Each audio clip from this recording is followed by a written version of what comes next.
It just didn't really move that much. Also, what is this?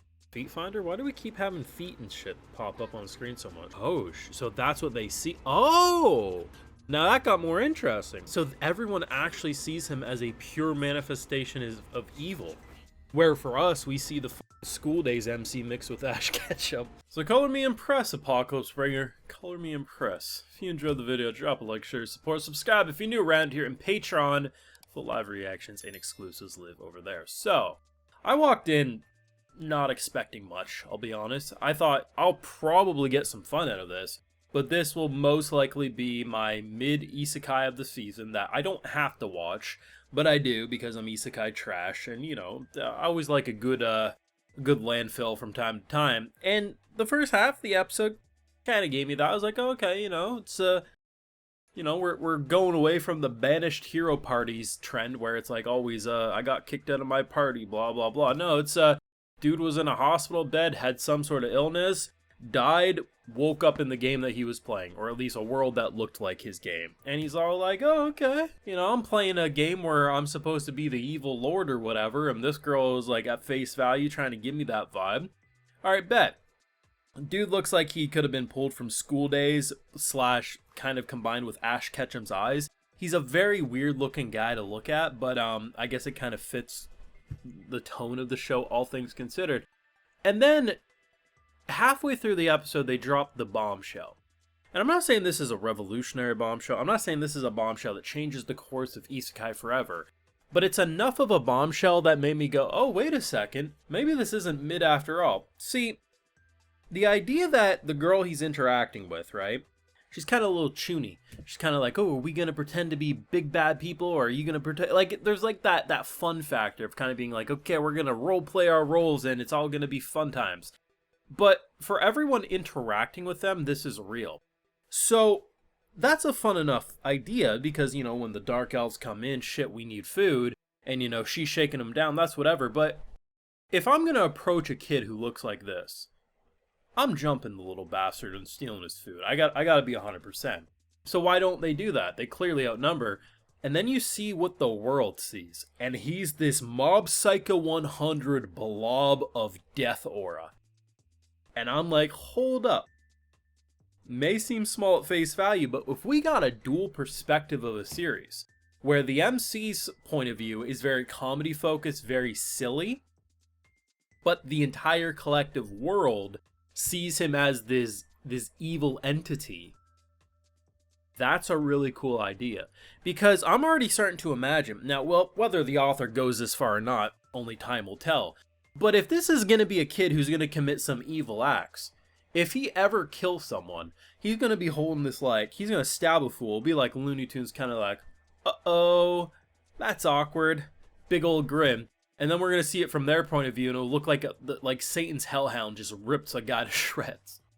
That's a fun concept. It is. Especially because it definitely seems like he's indoctrinated people already. At first, I kind of thought the guy was mistaken, because there's like this old elven, like, grandpa guy. He's like sensei being like, wait a second, why are you calling him your highness, and blah, blah, blah. Basically, it's like, well, he gave us food. You know, his grace is amazing, right? I truly believe it's like once you eat the forbidden fruit, you're kind of indoctrinated to his cult. And at face value, he seems like a nice kid, we ain't gonna lie. But at the end of the day, it definitely feels like he's going to bring about the apocalypse by essentially probably being nice, and then in return corrupting the whole world. It's silly, but I would want my isekai to have a little silliness to it. And overall, like, I actually don't mind the way the show looks. I will absolutely say this is the weakest produced show that I'm currently watching. Guarantee you there's weaker than this. Currently watching the stuff that I've done. And the fact that it took me about a week to be like, okay, we're not at like 8 or 9 out of 10 visuals is pretty impressive. But I had fun.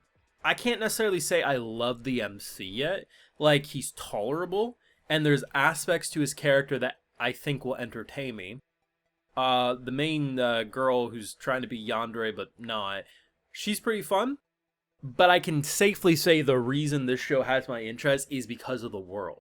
And the concept of one side seeing it as this kind of little playground, fun factory, the other being like, there's this evil entity that we're slowly starting to worship because he fed us apples. It's fun. It's different. It's, I don't think I recall people really recommending this one. I could be mistaken, but I remember reading the synopsis and watching the trailer. I was like, yeah, it's sure. I mean, this, for some reason, YouTube always vibes with the generic isekais, so we'll probably do it. I'm isekai trash, so at least I get some enjoyment. Like, I'm not gonna say this is an 8 or 9 or 10 out of 10 episode, but the whole time I'm thinking 5 or 6 out of 10, yeah, it's an average show, it's fine. And then that point of view, it's good.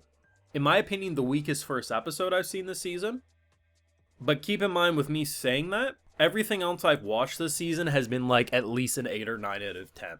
Like, it's been that good of a season. So if this is the worst shit I'm gonna watch this season, I'm eating very, very good. It's kind of funny to say, because, you know, you have so many fantasy shows anymore. Like, no, they're not even necessarily isekais half the time, but you got the kicked out of the hero parties. And I'm still good with those. Like, you could keep making them and I'm good. But it's always funny when you have these shows that are just kind of like this used to be the formula. This used to be like trapped in the video game, died, went into the video game, just role-playing your fantasy to your heart's content. And then they stopped being as relevant in favor of, I really think the banished hero stuff has become way more of like a cliche. So because this got put on the back burner for so long, going back to basics is actually kind of feeling like it's refreshing.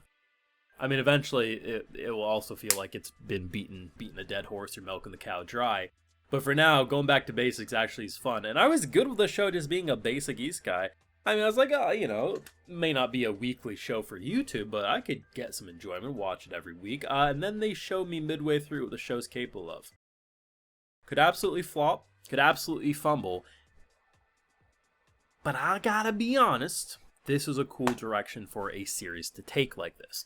If they really play into the two perspectives, like him just being goofy, fun, I'm just trying to help people. Like, the end of the episode is literally him being like, hey girl, I can talk to you, no problem.